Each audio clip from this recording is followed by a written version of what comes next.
Hello students, हमारे पास topic जो चल रहा है वो है डाइवर्जेंस ऑफ ए वेक्टर। और इसके हमने कई सारे क्वेश्चंस पिछले वीडियोस में कर लिए हैं। इस वीडियो में हम ये वाले क्वेश्चन को देखने वाले हैं। प्रूव दैट द वेक्टर, ये हमें एक वेक्टर दे रखा है, हमें प्रूव करना है कि ये जो वेक्टर है सॉलिनॉइडल है।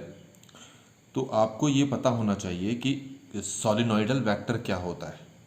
तो अगर कोई वेक्टर v सॉलिनॉइडल है तो इसका मतलब है उसका जो डाइवर्जेंस होगा वो ज़ीरो के इक्वल होगा, या यूँ कहें उसका डेल ऑपरेटर जो है वो किसके इक्वल होगा, ज़ीरो के इक्वल होगा।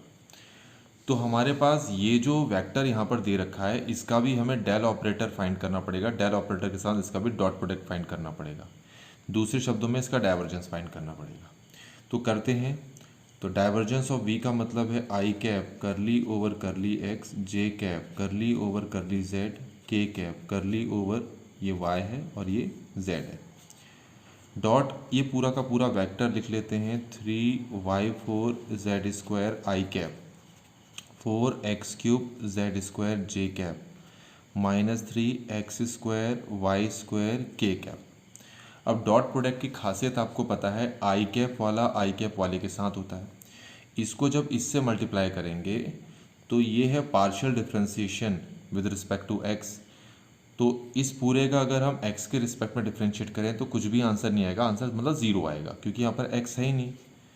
ऐसे ही इसको इससे मल्टीप्लाई करने के बाद y के रिस्पेक्ट में डिफरेंशिएट करोगे इस पूरे को, पर इसमें तो y है ही नहीं, तो डिफरेंशिएशन कितना आएगा, ज़ीरो, पार्शियल डिफरेंशिएशन ज़ीरो आएगा। फिर इसको भी इससे करोगे मल्टीप्लाई, तो इसमें z है ही नहीं, तो इसका partial differentiation with respect to z कितना आएगा, ज़ीरो। तो ओवरऑल हमारे पास आंसर कितना आ रहा है, ज़ीरो। तो जो वेक्टर है v, मैंने इसका डाइवर्जेंस निकाला और जो डाइवर्जेंस है वो ज़ीरो आ गया, तो इसका मतलब है जो v वेक्टर है ये सॉलिनॉइडल है। ये हमारे पास बच्चों अगला क्वेश्चन है। डाइवर्जेंस हमें फाइंड करना है किसका, ग्रेडियंट ऑफ 1/r। तो पहले तो आपको ये पता होना चाहिए कि जैसे ग्रेडियंट ऑफ 1/r है हमारे पास ना, ये तो आपको ये पता होना चाहिए कि जो r वेक्टर है वो होता है x i cap y j cap z k cap, और आर स्क्वायर जो होता है वो x square y square z square है। तो ये जो r है एक्चुअली इस वेक्टर का मैग्नीट्यूड है, मॉड है।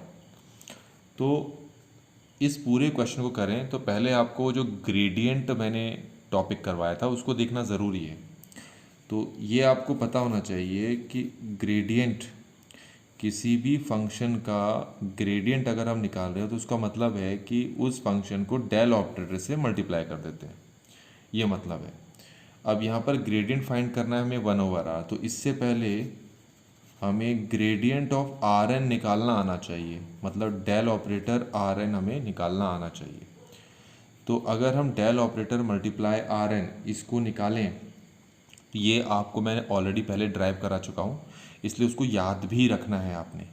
तो वो हमारे पास आएगा n(r(n-2)r वेक्टर। तो ये आएगा हमारे पास ग्रेडियंट ऑफ आर एन, ठीक है, डेल आर एन जो कि इसके इक्वल आएगा। तो यहाँ पर हमें ग्रेडियंट ऑफ 1/r निकालने के लिए कहा है, ग्रेडियंट ऑफ 1/r, जिसको मैं डेल r-1 भी लिख सकता हूँ, कोई प्रॉब्लम नहीं है। अब अगर इसको इसके साथ कंपेयर करोगे तो हमें पता लगेगा कि n की जगह -1 आ गया, तो यहाँ -1 डालो, यहाँ भी -1 डालो, तो मुझे आंसर मिल रहा है -r वेक्टर ओवर r³। ये ध्यान रखना, ये इंपॉर्टेंट है यहाँ पर। तो मुझे ग्रेडियंट मिल गया 1/r का कितना, -r ऑपरेटर ओवर r³। तो ये चीज़ तो हमारे पास हो गई है। तो अब हमें क्या करना है, हमें आगे डाइवर्जेंस निकालने के लिए कहा है, इसका ही डाइवर्जेंस निकालना है। तो डाइवर्जेंस निकालना है हमें किसका, ग्रेडियंट ऑफ 1/r का। तो ये तो हम पूरा का पूरा निकाल चुके हैं, ये है।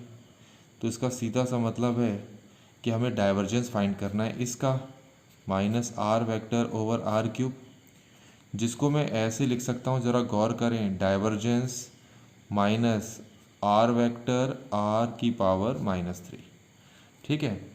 अब अगर इसको सॉल्व करना है उसके लिए आपको क्या करना पड़ेगा, मैंने पिछली वीडियोस में इसका प्रूफ आपको करवाया था कि divergence of r n r vector इसके बराबर होता है।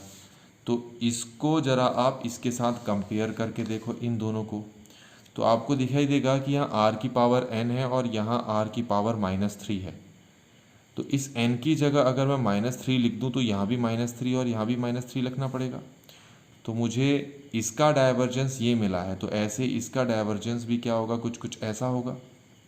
बस आपको n की जगह क्या पुट कर देना है, -3। तो -3 + 3 कितना होता है, 0। तो ऑटोमेटिकली इसका डाइवर्जेंस कितना हो गया, 0 हो गया। तो सिंपल सी बात है, हमें क्वेश्चन में क्या दिया गया था निकालने के लिए, डाइवर्जेंस ऑफ ग्रेडियंट 1/r, तो किसके इक्वल आ गया हमारे पास, 0 के इक्वल आ गया है ये। तो इस तरीके से डाइवर्जेंस ऑफ ए वेक्टर के हमने जितने भी पॉसिबल क्वेश्चंस थे वो अब तक कर लिए।